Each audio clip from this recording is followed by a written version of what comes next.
ਅਗਲੀ ਖਬਰ ਦੇ ਵੱਲ ਵਧੀਏ ਸ਼ਰਮਾ ਜੀ, ਤੇ ਆਪਾਂ ਗੱਲ ਕਰੀਏ ਪਾਕਿਸਤਾਨ ਦੀ, ਤੇ ਗੱਲ ਇਸੇ ਤਰ੍ਹਾਂ ਸਿੱਖ ਭਾਈਚਾਰੇ ਦੇ ਨਾਲ ਹੀ ਜਾ ਜੁੜਦੀ ਹੈ। ਪਾਕਿਸਤਾਨ ਦੇ ਇੱਕ ਗੁਰਦੁਆਰਾ ਸਾਹਿਬ ਦੇ ਵਿੱਚ ਇੱਕ ਬੜੀ ਮੰਦਭਾਗੀ ਤੇ ਬੜੀ ਅਨੋਖੀ ਜਿਹੀ ਘਟਨਾ ਵਾਪਰੀ ਹੈ। ਉਹ ਤੇ ਇਹ ਹੈ ਕਿ ਕੁਛ ਸਿਰ ਫਿਰਿਆਂ ਨੇ, ਕੱਟੜਪੰਥੀਆਂ ਨੇ ਗੁਰਦੁਆਰਾ ਸਾਹਿਬ ਦੇ ਅੰਦਰ ਵੜ ਕੇ ਕਹਿੰਦੇ ਜ਼ਬਰਦਸਤੀ ਕੀਰਤਨ ਬੰਦ ਕਰਵਾਉਣ ਦੀ ਕੋਸ਼ਿਸ਼ ਕੀਤੀ ਹੈ ਜੀ। ਬਿਲਕੁਲ ਪ੍ਰਵੀਨ ਜੀ, ਇਹ ਖਬਰ ਇਸ ਲਈ ਜ਼ਿਆਦਾ ਫਿਕਰਮੰਦੀ ਵਾਲੀ ਹੈ ਕਿ ਆਪਾਂ ਹਲੇ ਇੱਕ ਦਿਨ ਪਹਿਲਾਂ ਹੀ ਉੱਥੇ ਦੇ ਬਖਤੂਨਾਮਾ ਖੇਤਰ ਦੇ ਹਵਾਲੇ ਨਾਲ ਗੱਲ ਕਰਕੇ ਹਟੇ ਹਾਂ, ਹਾਂਜੀ ਕਿਉਂਕਿ ਉੱਥੇ ਹਾਂਜੀ ਲਗਾਤਾਰ 2 ਦੁਕਾਨਦਾਰਾਂ ਦੇ ਉੱਤੇ, ਜਿਵੇਂ ਸਿੱਖ ਭਾਈਚਾਰੇ ਨਾਲ ਸੰਬੰਧਿਤ ਪਾਕਿਸਤਾਨ ਦੇ ਵਿੱਚ ਵੱਸਦੇ ਉੱਥੋਂ ਦੇ ਸਿੱਖ ਨੁਮਾਇੰਦੇ ਉੱਤੇ ਹਮਲਾ ਹੁੰਦਾ ਹੈ, ਤਰਲੋਕ ਸਿੰਘ ਤੇ ਮਨਮੋਹਨ ਸਿੰਘ। ਸੋ ਉਹ ਜਾਣ ਤੋਂ ਬਾਅਦ 4-5 ਦਿਨਾਂ ਬਾਅਦ ਹੀ ਇਹ ਘਟਨਾ ਦਾ ਹੁਣ ਸਾਹਮਣੇ ਆਉਣਾ ਕਿ ਬਕਾਇਦਾ ਤੌਰ ਤੇ ਉੱਥੇ ਦੇ ਸਖਰ ਵਿਚਲਾ ਜਿਹੜਾ ਇਤਿਹਾਸਕ ਗੁਰਦੁਆਰਾ ਹੈ ਨਾ, ਸਿੰਘ ਸਭਾ, ਉਸ ਦੇ ਵਿੱਚ ਬਕਾਇਦਾ ਤੌਰ ਤੇ ਜਦੋਂ ਕੀਰਤਨ ਚੱਲ ਰਿਹਾ ਸੀ, ਸੰਗਤ ਬੈਠੀ ਸੀ, ਉਸ ਦੇ ਦਰਮਿਆਨ ਅਚਾਨਕ ਕੁਝ ਹੁੱਲੜਬਾਜ਼ ਦਾਖਲ ਹੁੰਦੇ ਨੇ, ਤੇ ਉਹ ਦਾਖਲ ਹੋ ਕੇ ਪਹਿਲਾਂ ਮਾਈਕ ਦੀ ਆਵਾਜ਼ ਘਟ ਜਾਂਦੀ ਆ, ਰੌਲਾ ਪੈ ਜਾਂਦਾ, ਤੇ ਉਹਨਾਂ ਨੂੰ ਕਹਿੰਦੇ ਨੇ ਕਿ ਬੰਦ ਕਰੋ ਇਹ ਕੀਰਤਨ, ਨਾ ਇੱਥੇ ਨਹੀਂ ਇਹ ਕੁਝ ਚੱਲੂਗਾ। ਜਦੋਂ ਕਿ ਉਹ ਪਰਿਵਾਰ ਦੇ ਜੀ ਦੱਸਦੇ ਨੇ ਉੱਥੇ ਕਿ ਅਸੀਂ 100 ਸਾਲ ਤੋਂ, ਸਾਡੀ ਪੀੜ੍ਹੀ ਦਰ ਪੀੜ੍ਹੀ ਅਸੀਂ ਇੱਥੇ ਸੇਵਾਵਾਂ ਨਿਭਾਉਂਦੇ ਆ ਰਹੇ ਹਾਂ। ਔਰ ਉਸ ਸਮੇਂ ਜਦੋਂ ਕੀਰਤਨ ਚੱਲ ਰਿਹਾ ਸੀ ਤਾਂ ਦਰਬਾਰ ਦੇ ਵਿੱਚ ਸੰਗਤ ਦੇ ਰੂਪ ਦੇ ਵਿੱਚ ਸਿੱਖਾਂ ਦੇ ਨਾਲ ਹਿੰਦੂ ਭਾਈਚਾਰੇ ਦੇ ਵੀ ਉੱਥੇ ਦੇ ਸਥਾਨਕ ਲੋਕ ਮੌਜੂਦ ਸੀ। ਸੋ ਦੋਏ ਧਿਰਾਂ ਉੱਥੇ ਮਤਲਬ ਆਪਣੇ ਆਪ ਨੂੰ ਪੀੜਤ ਮਹਿਸੂਸ ਕਰ ਰਹੀਆਂ ਸੀ, ਕਿਉਂਕਿ ਇੱਕ ਤਾਂ ਪਖਤੂਨਾਮਾ ਦੇ ਹਵਾਲੇ ਨਾਲ ਲਗਾਤਾਰ ਉੱਥੇ ਫਿਕਰਮੰਦੀਆਂ ਲਈ ਆਪਾਂ ਇੱਥੇ ਬੈਠ ਕੇ ਖਬਰ ਤੇ ਚਰਚਾ ਕਰਨੀ ਬਹੁਤ ਆਸਾਨ ਹੈ। ਜਿਹੜੇ ਉਸ ਸਥਿਤੀ ਚੋਂ ਲੰਘ ਰਹੇ ਨੇ, ਉਹਨਾਂ ਦਾ ਪਲ ਪਲ ਬਾਹਰ ਸਾਹਮਣੇ ਆਉਂਦਾ ਵੀ ਇੱਕ ਬੰਦਾ ਉਹਨਾਂ ਨੂੰ ਉਸ ਸਮੇਂ ਉਹੋ ਜਿਹਾ ਹੀ ਲੱਗਦਾ ਹੁੰਦਾ, ਚਾਹੇ ਉਹ ਰੂਟੀਨ ਦੇ ਵਿੱਚ ਦੁਕਾਨ ਤੋਂ ਸਮਾਨ ਲੈਣੇ ਆ ਰਿਹਾ ਹੋਵੇ ਉਹਨਾਂ ਨੂੰ। ਆਪਾਂ ਕੱਲ੍ਹ ਗੱਲ ਕਰਕੇ ਹਟੇ ਹਾਂ ਕਿ ਇੱਕੋ ਇੱਕ ਉੱਥੇ ਸਿੱਖ ਭਾਈਚਾਰੇ ਵਾਲਾ ਜਾਂ ਹਿੰਦੂ ਭਾਈਚਾਰੇ ਵਾਲਾ ਉਹ ਇਲਾਕਾ ਏ ਜਿੱਥੇ ਲੋਹੇ ਦੇ ਗੇਟ ਲੱਗੇ ਹੋਏ ਨੇ, ਉਹ ਦੂਰੇ ਧੀਰੇ ਗੇਟ ਲਾਉਣੇ ਪੈ ਗਏ ਉਹਨਾਂ ਨੂੰ।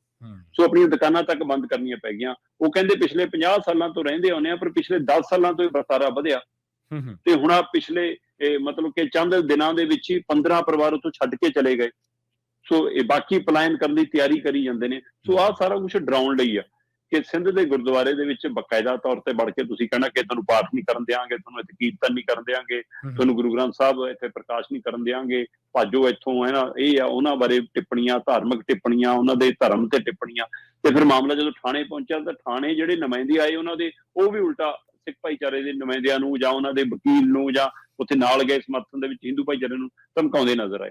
ਸੋ ਇਹ ਵਰਤਾਰਾ ਪਾੜਾ ਵਧਾਉਂਦਾ ਹੈ, ਤੇ ਇਹਨਾਂ ਘਟਨਾਵਾਂ ਦੀ ਆੜ ਚ ਫਿਰ ਇੱਥੇ ਵੀ ਸਿਰਫਿਰੇ ਹੈਗੇ ਨਾ ਸਾਡੇ ਕੋਲ ਵੀ, ਸੋ ਉਹ ਸਿਰਫਿਰੇ ਵੀ ਫਿਰ ਚਾਮਲਦੇ ਨੇ। ਸੋ ਫਿਰ ਉਹ ਦੂਏ ਪਾਸੇ। ਸੋ ਇਸ ਲਈ ਇਹ ਉਹ ਹਰੇਕ ਫਿਰਕੇ ਚ, ਹਰੇਕ ਧਰਮ ਚ ਕੁਝ ਕਮਲੇ ਹੁੰਦੇ ਨੇ ਪ੍ਰਵੀਨ ਜੀ। ਸੋ ਉਹ ਕਮਲਿਆਂ ਕਰਕੇ ਪੂਰੀ ਕੌਮ ਸਵਾਲਾਂ ਦੇ ਘੇਰੇ ਚ ਆ ਜਾਂਦੀ ਆ, ਔਰ ਦੂਸਰੇ ਪਾਸੇ ਦੂਆ ਭਾਈਚਾਰਾ ਫਿਰ, ਹੈ ਨਾ, ਮਤਲਬ ਕਿ ਫਿਕਰਮੰਦੀ ਚੋਂ ਲੰਘ ਰਿਹਾ ਹੁੰਦਾ। ਸੋ ਇਹ ਵਰਤਾਰੇ ਨੂੰ, ਉੱਥੇ ਦੀ ਘਟਨਾ, ਸਿੰਧ ਦੀ ਘਟਨਾ ਦੇਖ ਕੇ ਜੇਕਰ ਸਮਝੋਗੇ ਤਾਂ ਇਹ ਸਥਾਨਕ ਘਟਨਾ ਹੁੰਦੀ ਤਾਂ ਇਹ ਧਾਰਮਿਕ ਰੂਪ ਸਾਹਮਣੇ ਨਾ ਆਉਂਦੀ। ਫਿਰ ਜੇ ਧਾਰਮਿਕ ਰੂਪ ਸਾਹਮਣੇ ਆਉਂਦੀ ਹੈ ਤਾਂ ਇਸ ਅਸਰ ਭਾਰਤ 'ਚ ਵੀ ਨਜ਼ਰ ਆਉਣਾ, ਤੁਹਾਨੂੰ ਵਿਦੇਸ਼ਾਂ 'ਚ ਵੀ ਨਜ਼ਰ ਆ ਜਾਣਾ। ਸੋ ਇਸ ਲਈ ਇਸ ਚੀਜ਼ ਨੂੰ ਜਿਹੜੇ ਅੰਜਾਮ ਦਿੰਦੇ ਨੇ ਜਿਹੀਆਂ ਘਟਨਾਵਾਂ ਨੂੰ, ਇਹਦਾ ਅਸਰ ਨਹੀਂ ਸਮਝਦੇ ਹੁੰਦੇ ਕਿ ਕੀ ਹੁੰਦਾ। ਆਪਾਂ ਪੰਜਾਬ ਦੇ ਹਵਾਲੇ ਨਾਲ ਵੀ ਕਈ ਵਾਰ ਗੱਲ ਕਰਦੇ ਰਹੇ ਹਾਂ ਕਿ ਪੰਜਾਬ 'ਚ ਜਦੋਂ ਟਕਰਾਅ ਵਾਲੀ ਸਥਿਤੀ ਬਣਦੀ ਆ ਤਾਂ ਪੰਜਾਬ ਤੋਂ ਬਾਹਰ ਬੈਠਾ ਸਿੱਖ ਭਾਈਚਾਰਾ ਵੀ ਜਦੋਂ ਫਿਕਰਮੰਦੀ ਚ ਆਉਂਦਾ। ਬਿਲਕੁਲ।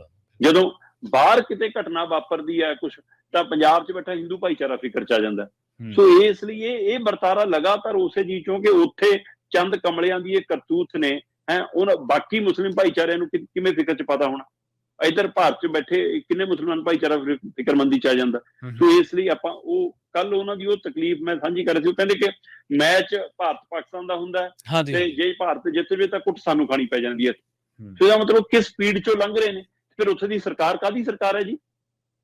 ਉੱਥੇ ਦਾ ਕਾਨੂੰਨ ਕਾਹਦਾ ਕਾਨੂੰਨ ਹੈ ਜੀ? ਕਿਹੜੇ ਲੋਕਤੰਤਰ ਦੀਆਂ ਗੱਲਾਂ ਕਰਦੇ ਨੇ ਜੀ? ਸੋ ਇਸ ਲਈ ਇਸ ਪਹਿਲੂ ਦੇ ਉੱਤੇ ਜੇ ਥਾਣੇ ਵਾਲੇ ਕਹਿੰਦੇ ਪਰਚਾ ਨਹੀਂ ਦਰਜ ਕਰਾਂਗੇ, ਹੈ ਨਾ, ਤੇ ਜਿਹੜੀਆਂ ਧਿਰਾਂ ਮਾਮਲਾ ਨਿਬੇੜਨ ਉਹਨੂੰ ਇੱਕ ਧਿਰ ਨੂੰ ਧਮਕਾਉਣ ਉੱਥੇ, ਤੇ ਇਹਦਾ ਮਤਲਬ ਉੱਥੇ ਘੱਟ ਗਿਣਤੀ ਭਾਈਚਾਰਾ ਸੁਰੱਖਿਅਤ ਨਹੀਂ ਹੈਗਾ, ਉਹ ਫਿਕਰਮੰਦੀ ਚੋਂ ਲੰਘ ਰਿਹਾ। ਇਸ ਫਿਕਰਮੰਦੀ ਦੇ ਉੱਤੇ ਸਾਡੀਆਂ ਸਰਕਾਰਾਂ ਨੂੰ ਵੀ ਉੱਥੇ ਤਾਲਮੇਲ ਕਰਨ ਦੀ ਲੋੜ ਹੈ।